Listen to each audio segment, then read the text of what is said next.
Mr. Nkomo emphasized that he did not consider himself an exile and that his intention was to return to Zimbabwe once he'd got some assurance from the government there that he'd be safe. It's possible that his old friend Kenneth Kaunda of Zambia, who arrives coincidentally in Britain tomorrow, will be able to mediate. Certainly, Mr. Nkomo seems eager to keep lines of communication with Zimbabwe open. In his interview with Jeremy Paxman, he was anxious to stress the need for reconciliation and to downplay the dangers of tribal war. Dr. Nkomo, on reflection, do you think that it was right for you to leave Zimbabwe? Well, I don't think it needs any reflection. It was a question of threat to my life. I had to leave, I had to be somewhere in order that I am able to try and help in settling the problem that had arisen. There was no doubt in your mind that your life was in danger? I don't think there is anybody who is in doubt. For 3 people having been killed in my house, it was quite obvious what would have happened if I had remained. Where do you believe the threat to your life came from? Well, it came from the 5th Brigade when they invaded my house and ransacked it and killed the 3 people in the house. What's your view of the 5th Brigade? Well, I think I did say my point when it was being formed. I said it to the Prime Minister that it was a pity a brigade outside the National Army was being formed, and that I feared it would be used as a political army apart from the National Army. It appears it is being used so. Many people suggest that it's a tribal army. Well, it could be a tribal army, but in fact not a Shona tribal army, as some people say it is. Some people believe that because the 5th Brigade is made up of Shona-speaking young people, and therefore its actions are actions of the Shona against Ndebele. I think this is a misrepresentation. I don't think it is so. There are many people in Matabeleland who believe that when they're confronted by a Shona section of the army, and they're Ndebele's, that then that is a tribal issue. Well, when you're confronted by people who speak a language and they do harm to your life, yes, you do come to wonder whether it is not a tribal and complete Shona against Ndebele. But here I am talking as one who knows that in fact it is not so. It is a mistake for anybody to believe that the Shona have organized against Ndebele. This is not so. If it's not a tribal issue, then what is it?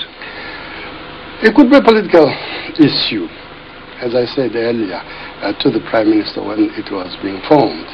I said I feared it could be a political party army, and this possibly is what it is, and not a tribal as such. It does not embrace the tribe, the people of Shona-speaking people as against Ndebele. How much has your party suffered at the hands of the 5th Brigade? Oh, quite a lot. We have lost quite a number of people, some of them top people in the party. And I almost lost my life myself. You can see how serious it is. Many people in Matabeleland, many members of your own party in Matabeleland have told me that what's really happening is an attempt to decapitate your political organization. Well, it may be so. It may be so. But again, it's a problem. If it is so, it's a problem that we should look into and see that that doesn't happen, because it is not possible for Mr. Mugabe or anybody else to decapitate a party like ZAPU just that way, by using violence. If one wants to have a one party, that might be the thing, a one party state, I don't think it would be the right thing to go about it in a violent manner, because you will not win the hearts of the people. If they want that, if Mugabe wanted that, the best thing to do is to organize, to win the hearts of the people and show what he can do for them, and not to shoot them into submission. Do you believe that it's happening as part of Mr. Mugabe's policy for a one-party state? I wouldn't say it is, but it may be. Maybe that.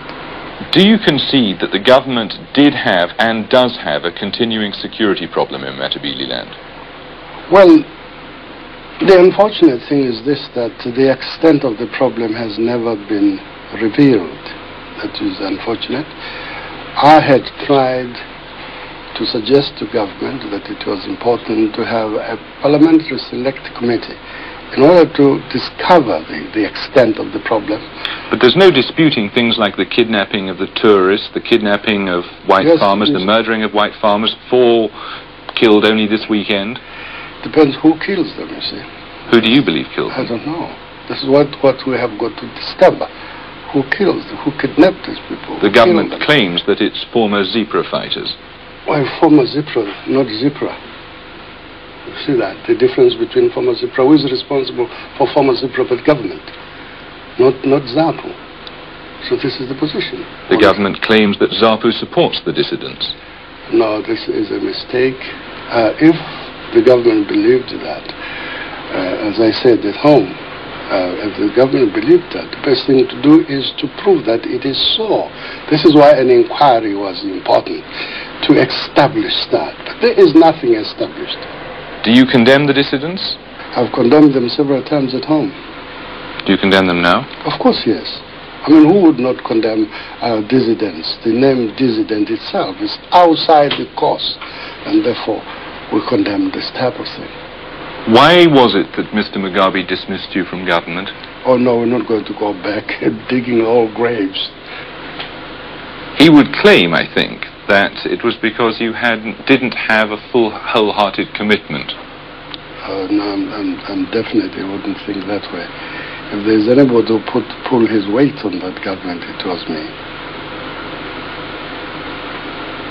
Do you feel, sir, that you still have a part to play in the reconstruction of Zimbabwe?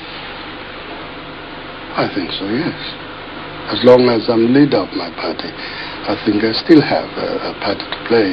Even if I were not leader, just as a citizen, I still would have an obligation to assist my country to move forward.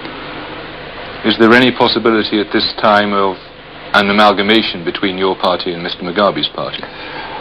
Well, again, here depends on how we go about it. If we go about it seriously, try and discover the ills and so on, and how we could remedy those ills, there is nothing impossible on this globe. But at a time when what you yourself call a party army is attacking and killing supporters of your party, it must make the possibility of an agreed one-party state rather more remote, doesn't it? No, things have happened. And this world, very serious, possibly much more serious than what has happened. Wars have taken place. And people who had gone to war against each other work together today. The last World War. The people who were enemies are today allies.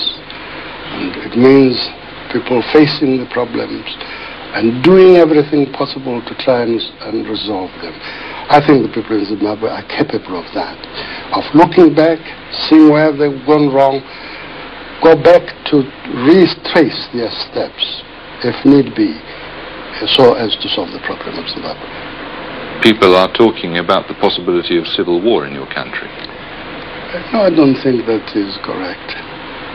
It is the people who assume there is a problem between the Shona and the Bela. These are the people talking about a civil war. It's a problem, a very serious problem that has arisen in our country. It needs careful handling, it needs patience, it needs objectivity, that type of thing. I think we need that. The problem can't really be solved as long as you're outside the country, can it? Did I say I was coming to stay here permanently? Didn't I say when I first arrived here and that I'll be here temporarily, I'll be going home? My plans have not changed. Josh and Nkomo talking there. ZAPU leaders